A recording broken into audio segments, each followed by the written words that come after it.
Meus irmãos, dando continuidade então a este estudo do capítulo 9, nós já vamos chegando ao final do capítulo, em que André Luiz vai observar um fenômeno de comunicação mediúnica nesse grupo de desenvolvimento.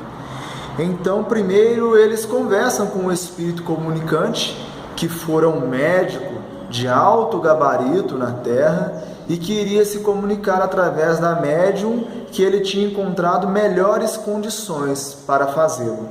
Mas essa médium ainda não gozava de uma condição intelectual boa e por isso suas palavras, através dos pensamentos, não seriam decodificadas de maneira mais acertada. Mas antes de efetivamente acontecer a comunicação, André Luiz descreve um fenômeno muito interessante que ele observa. Vejamos o que André Luiz nos escreve. Circulei a mesa e vi que os raios de força positiva do mensageiro efetivamente incidiam em 8 pessoas.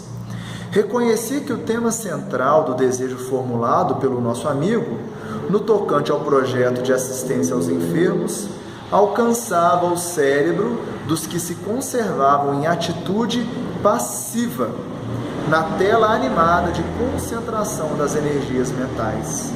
Cada irmão recebia o influxo sugestivo, que de logo lhes provocava a livre associação dos psicanalistas. Então André Luiz está descrevendo que ele vê em volta da mesa 11 pessoas, das quais 8 estavam receptivas à ideação do espírito comunicante.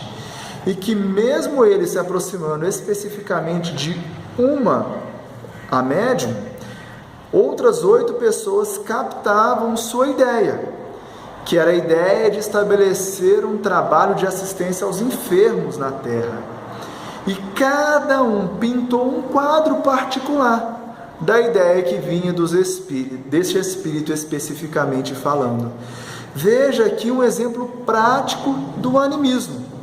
E se você que está me assistindo agora já participou ou participa efetivamente de reuniões mediúnicas, provavelmente já teve a experiência de uma ideia ter sido sugerida, de você ter tido uma ideia e de repente um médium fala sobre aquilo que você estava pensando. André Luiz aqui está demonstrando este fenômeno que aconteceu contigo, que é um fenômeno muito comum, e a maioria de nós se limita a não falar nada.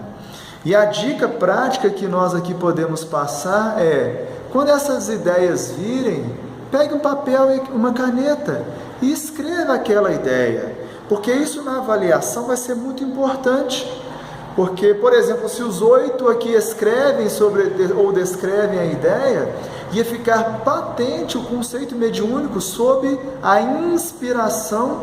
Lembra que tratamos sobre a mediunidade mais estável e mais bela, que é a inspiração? E então essa confiança na capacidade de estar inspirados pelos Espíritos vão aumentar. E logo nós vamos conseguir cada vez mais a percebê-los, a perceber essas ideações. Veja que exercício interessante André Luiz nos propõe quando demonstra essa visualização. Então, apesar de haver um médium que especificamente trará a mensagem, porque guarda um vínculo mental, perispirítico e uma condição orgânica mais propícia para aquele espírito, outros participantes que estão em condição de passividade, como diz André Luiz, também podem captar esta ideia e também podem dar vazão. Então perceba que seria uma comunicação puramente anímica, porque o médium ele vai pintar um quadro com o seu conhecimento de uma ideia. A ideia é assistência aos enfermos.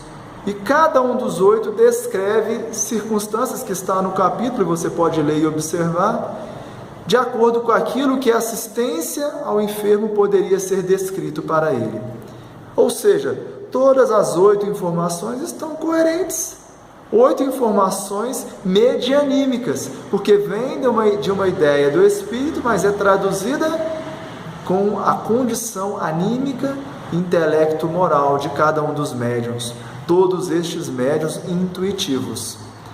Olha como o estudo vai desvelando as múltiplas possibilidades do exercício da mediunidade, e não só restringindo-se à fenomenologia, ao transe, à inconsciência, ao sonambulismo ou à ostensividade mediúnica. Já já continuaremos no próximo vídeo.